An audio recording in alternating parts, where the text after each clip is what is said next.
Hello everybody and welcome to Storm Reads, and it's time for the daily reading vlog.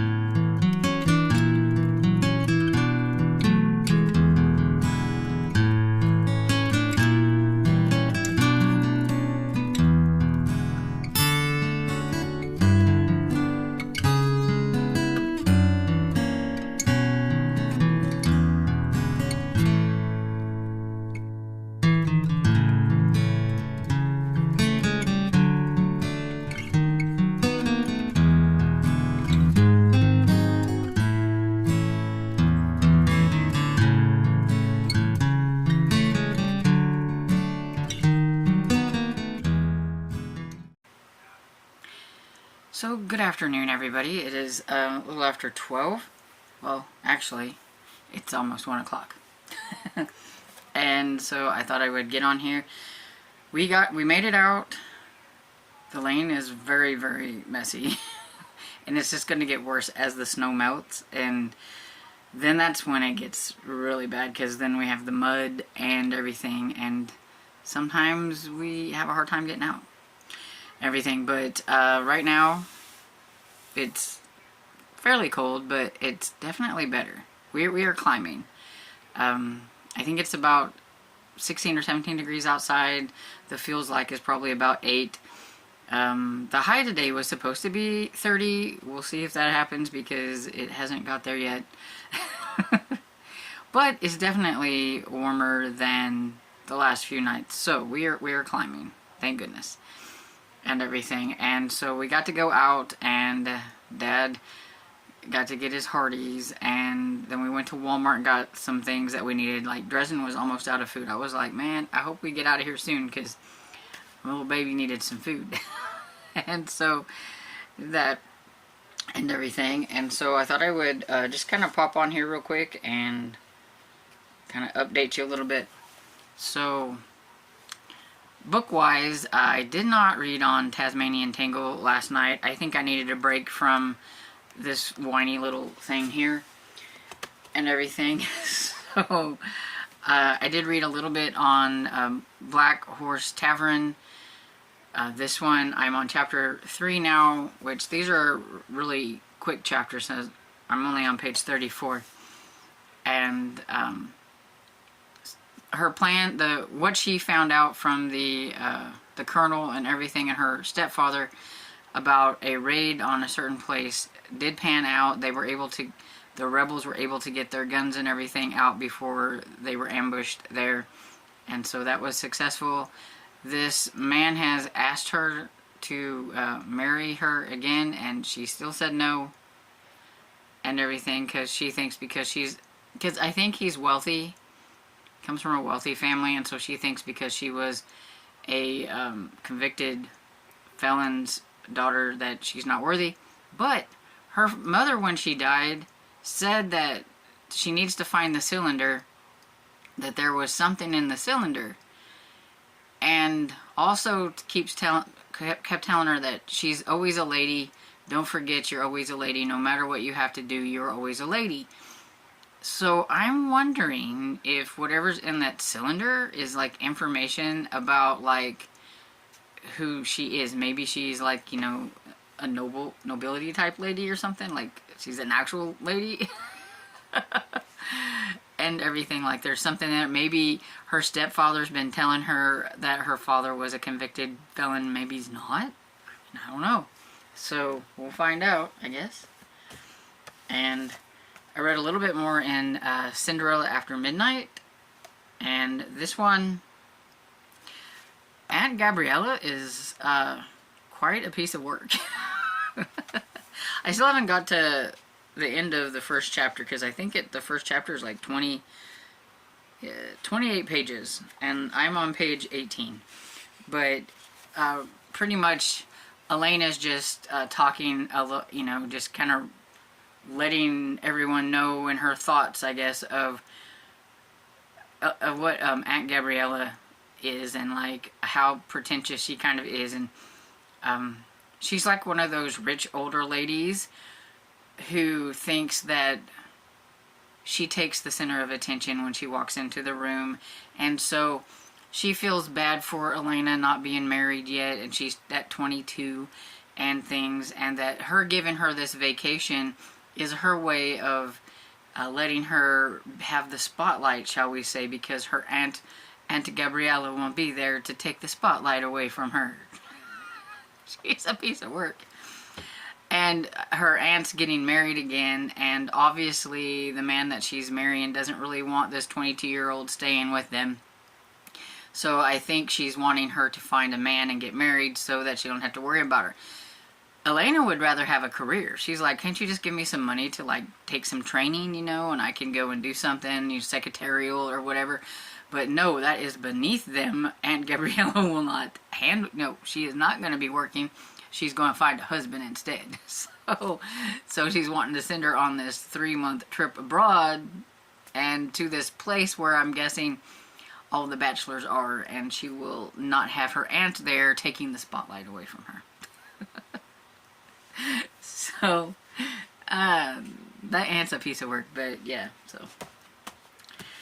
And then I did read a little bit on the Pirates Vixen. I am now on page 202, so I've got out of the ones and I'm in the twos. But still doesn't look like I've made it very far because, 590 pages. A lot of drama. A lot of emotional drama.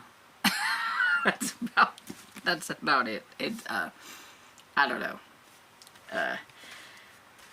Eric I think that he is so, like, hot stuff that he can break her will because when he's near her, she trembles or whatever because, what woman wouldn't, or whatever. And, she's refusing to because she still doesn't think that she, is going to go that way. She doesn't want to like a man because of what happened to her, but she hates that she feels that way when she's around him, and just drama. My books are filled with drama. Roll your eyes, drama sometimes. But anyway, I did get a box, and it's got some books in it, and I'm pretty sure I know who it's from, even though, like, there's no, like, person on here. And I tried to contact her to see if it was okay if I said, but I didn't get back from her, so I won't mention, but, just in case, because I think I know who it's from, but I'm not sure. Oh, there's a note. There's a note. Let's see if it's from the person that I think it's from. Or if it's from somebody else.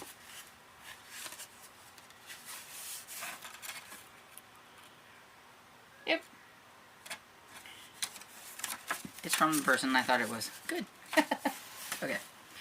So, she asked me if she could send me her Debbie May Comer books that she had. I think it's is it the Heart of Texas? Yeah. The Heart of Texas series she had in here. And then a bonus book. But we have Return to Promise by Debbie May Comer.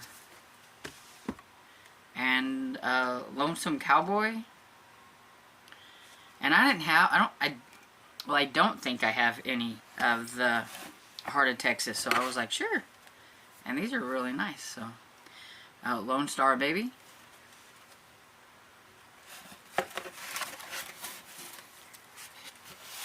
And Caroline's Child.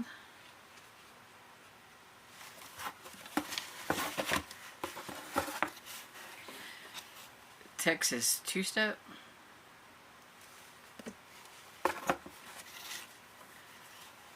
Dr. Texas. And Nell's Cowboy. And a fun bonus gift, Haunted Spouse by Helen Allison. It's a Harlequin, I think it's regular, yeah, it's just a Harlequin romance, number 3284. It's from 1993. but it's a cute little spooky romance and everything, so that's cool. And so thank you to the person who sent these to me, if you see this and everything. And if you do see it and you don't mind everybody knowing, you can always say something in the comments, but I figured we just won't say anything. But yeah, I'm excited to have the Heart of Texas series in my collection of Debbie May Comer. She is one that I am trying to collect a lot of. I haven't read a lot of hers, but I have been collecting a lot of hers because eventually I'm going to read them all. And so that's pretty much my update for right now. And so I will catch you guys later. Hello, coming in to wrap things up. I haven't really did a whole lot. Well, I have. Like, I made my March TBR. It took me a couple of times. It always does. I don't like how things are going. I have to start all over. It's just how it is. Then I edited it. Then I fussed with my computer for like a half an hour or more just trying to get it uploaded. The computer really drives me crazy. But I haven't really read a whole lot. I did read some on Tasmanian Tingle. I'm now currently on page 122. I think I was on 114 when I talked earlier about it. So, you know, tiny progress. The woman still drives me crazy. She acts like such a spoiled brat and like a little kid. She doesn't want to be treated like a kid. Like, she absolutely hates it when he calls her kid, things like that. But at the same time, she's acting like a little spoiled kid. And so I really don't see the romance. It's definitely a couple that it's hard to get behind the romance. Even though I know in a lot of these, there's not a lot of, like, romance. Like, half the time, they don't like each other through pretty much all of the book and everything. And then all of a sudden, they like each other at the end. This one, I think, is going to be very hard to get on board with that.